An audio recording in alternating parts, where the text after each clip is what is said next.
yun, eto na naman tayo, mga kasingkit na pobre ito sa maliit na tumana. Nakikita nyo naman ang kasipagan. Yan, dadamo ako. Tapos may bakang pa akong kape dito. Ito,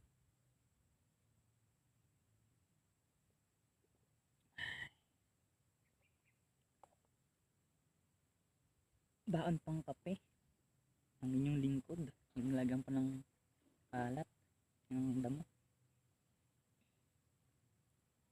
para hindi mainit. Napapakasipag na naman, kunyari masipag. Kaya talaga masipag ako, kaya mag-alala. Adamuhan natin ngayon to.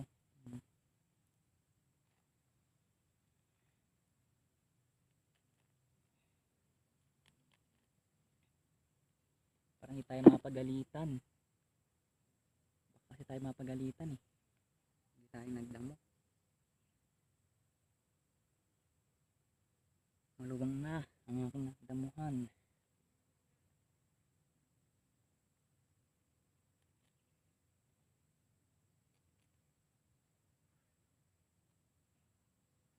Yun.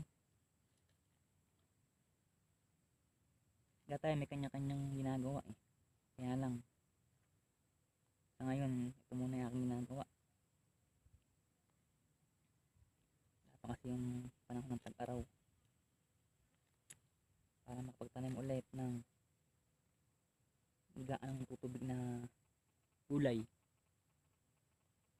Kasi ito, sa tag-ulan, ganito muna.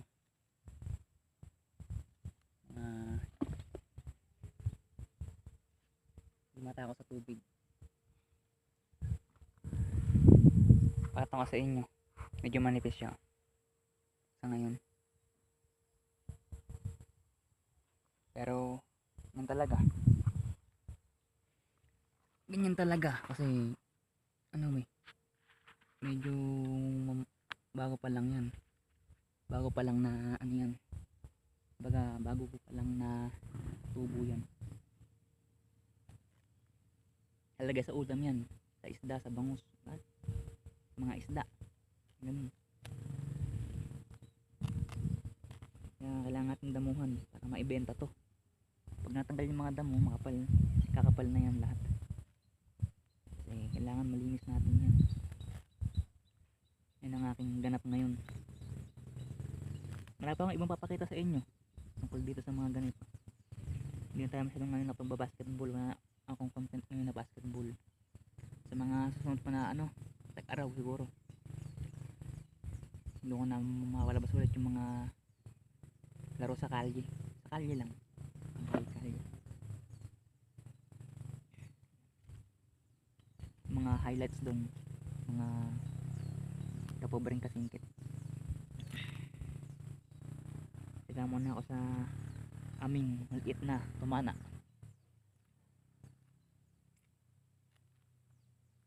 Ito ang gawain dito pag ulan.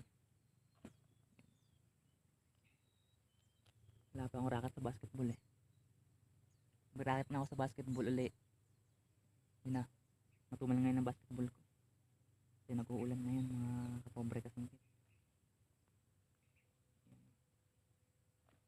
Ito, kunyari nagpapakasipag ng konti, pero talagang masipag naman ako eh, kahit saan naman talaga masipag naman talaga ako. Hindi ko lang sinasabi na masipag, kasi sabihin nyo naman nagbubuhat ng bangkuan. Ayan.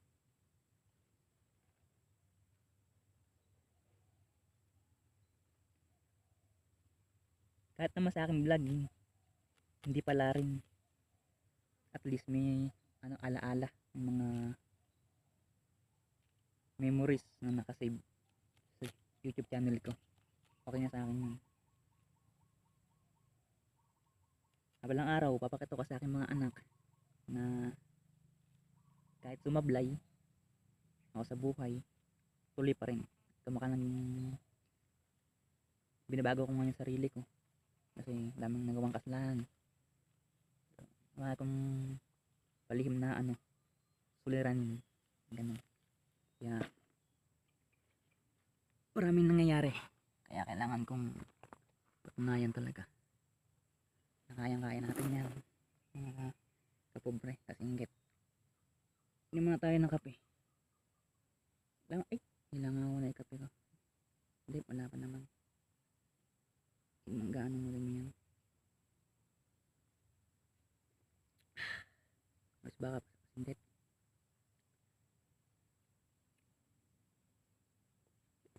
Naman na sila. Kami mga tao na ano sa'yo. Kaya mo naman.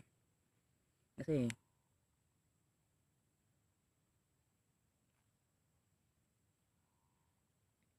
mapapakinggan mo yung lahat ng yun. Wala eh. Madidistra ka sa gagawin mo sa buhay mo. Papakinggan mo lahat yan. Sa ngayon, kaya mo muna. Anong gumante. Kung may taong galit sa'yo. Ganun lang yun.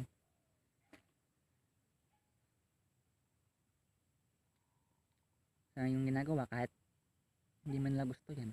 Eh gusto ko naman. Talaga yung kasiyahan mo kung saan na depende. Diba? Mga singkit na pobre.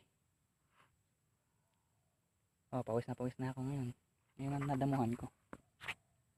Malinis na. Doon sa balik doon sa kabila, meron pa tayo doon. Maganda-ganda rin yung neto. Medyo maganda-ganda rin ng kalakal natin ngayon kasi mabilis siya. Kailangan natin sipagan talaga. Doon, lagay ko ulit yung camera ko para makita nyo naman. Huwag sabihin na kaya hindi ko talaga ito ine-edit. Nag-i-edit na. Kaya talagang para makita nyo. Sa wala ko ang ganong gamit. Sinabi ko naman dati sa vlog ko na una. Nagsimula pa lang tayo. Ganyan talaga pa nagsisimula pa lang. Alaala ko naman yan eh. Bali alaala ko lang din. Kahit naman hindi pumatok, hindi sumikat yung vlog ko, ay alaala na lang. Memories na lang, memories.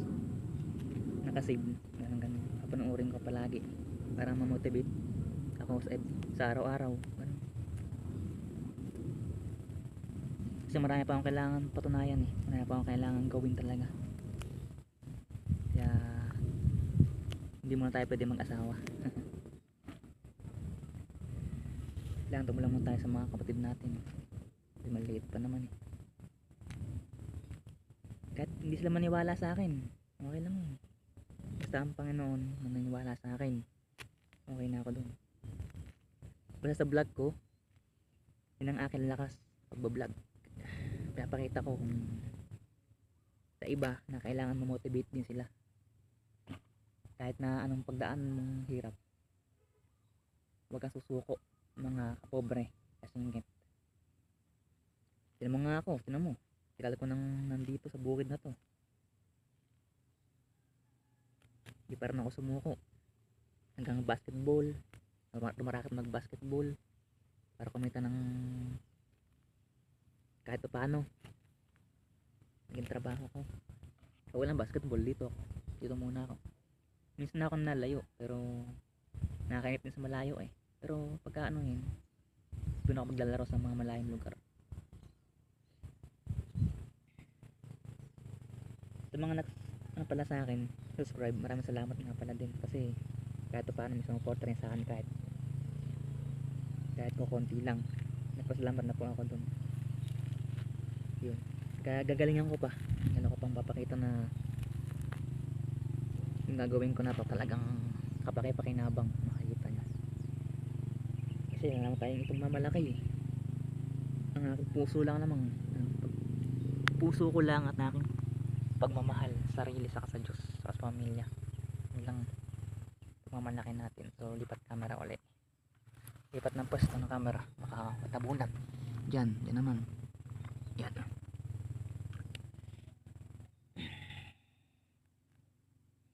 Gagalingan ng atin everyday. Kasi Kailangan eh. Mas natuto ko ng control yung aking isipan ngayon. Lahat ng bagay. Kahit di man maniwala, okay lang. Maniwala ka, ayos din. Kung hindi maniwala, okay lang din. Diba? Dire-diretso lang ako. Walang sukuan to. Hanggang maabot mo tagumpay mo. Dire-diretso lang. Kasi pagka nakapag-isip ka ng mabuti, lalabas yung mga solusyon sa gusto mong gawin talaga. Pero hindi ko pa susukaan yung paglaro ko ng basketball. Sayang nga eh. Sayang nga yung dati ko eh. Na mga highlights. Mga dati ko napaglaruan kung saan hindi ko na-upload. Kasi wala pa akong YouTube channel nun. Ngayon lang ako nakagawa. Bago-bago pa lang. Pero okay lang yun. Mabalik naman yung ulit medyo nilaro na. Sa ngayon medyo wala pa ako. Wala pa akong malalabas kasi wala pa. Kali-kali ganun lang.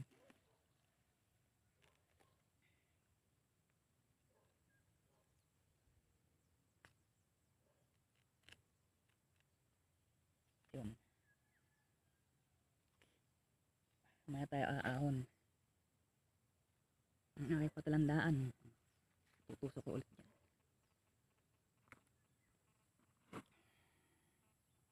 Medyo mahaba na pala nagawa ko. Pero okay lang.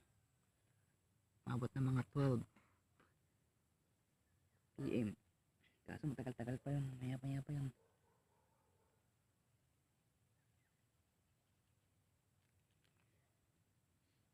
Minsan nangangawit kasi na upo. Kaya medyo matayo-tayo. Pero mamaya pa tayo aahon. Susulitin mo na itong isang busog ako sa kape. Sulitin natin ng isang mahabang usapan gamit ng aking cellphone na nasisilbing salbigan ng aking vlog. Hindi na ako lumiligaya eh, kahit naman walang mapala eh. Okay lang. Gusto ko lang ma-share sa inyo yung karanasan ng isang taong simple at nakadepende sa pamamaraan na minsan talaga hindi ka parehas ng iba. Yun, ganun lang. Kaya kahit wala namang manood is ayos lang. Pero sa mga nanonood din, maraming salamat din kasi nanonood din ako. Natutuwa din ako. Kahit pa paano sa mga nanonood sa akin, kahit kukunti, natutuwa na ako doon. Hindi na kailangan maghangat pa ng iba na sobrang dami kasi alam ko parang ang ganitong tema ng content hindi ka nang mabenta, hindi ka nang mapatok, ganun, hindi ka mabilis mapanood. Pero diretso pa rin tayo, hindi pa rin mawala ng pag-asa. Diretso. Eka nga eh, habang nabubuhay may pag-asa yan. Kung sabihin ko ng pag-asa, kukurutin kita pag sabihin mo ng pag-asa. Tignan mo. Nalilibang na ako dito. Yan mo lang sila doon, mag-ingay. Yan mo lang sila doon.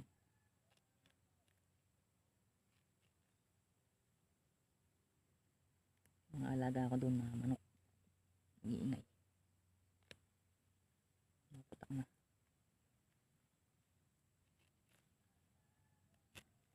Nadamon tayo muna kasi kailangan natin gawin to kasi yun eh. Ang ating gulay eh. Hindi lalaki, hindi gaganda.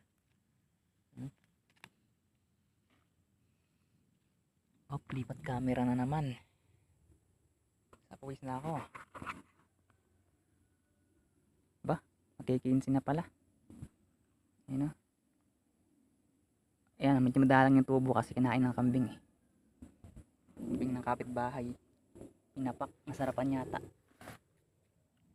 Nasarapan sa pagkain na aking hinain naka mukhang simple kasarapan ang pagkain na hinain ko. Baga mas masarap yan sa kanila. Igan tinali sa ano na yan eh, malapit dito eh. Nakita to ngayon, pinapaka yung iba kaya tuloy medyo dumalang, pero huhuli pa natin yan basta natapos ko na to pagdadamo na to. At di sila maniwala sa akin naman yung gusto ko sa ating mga araw, kaya hindi pa ako magkaasawa. Diretso lang ang laban na pobreng kasingit. Yaman lang sila, yaman lang yung mga walang bilib, yaman lang yan. Kahit sa inyo man, kahit nakaranas mga kayo ng ganyan sa inyong pamumuhay na sa inyong kapaligiran na walang bilib sa inyo, hayaan nyo lang. Huwag na kayong gumanti, huwag na kayong magsata sa mga panalahit nila. Diretso lang ang laban. Hindi mo ko diretso lang, wala yan. Na wala kang tinatapakan tao, diretso mo lang gusto mo. Ayun, sana abangan nyo usap mga iba kong vlog tungkol sa mga ganito. Pero ang aking content po ay halo-halo, sari-sari. Marami po akong i-upload pa, kahit naman konti yung mag-subscribe o manood. Nagkapasalamat pa rin ako dahil may chance pa rin na may bahagi lahat ng kwento ng kung saan sa ang buhay dito sa Pilipinas. Kagaya ko, diba? Kung nakapahit ng Pilipinas, balang araw andun ako sa ibang lugar ng Pilipinas natin, mapag-vlog din ako doon, ay babahagi ko rin sa inyo. At yun na lang po, marami pong muna salamat.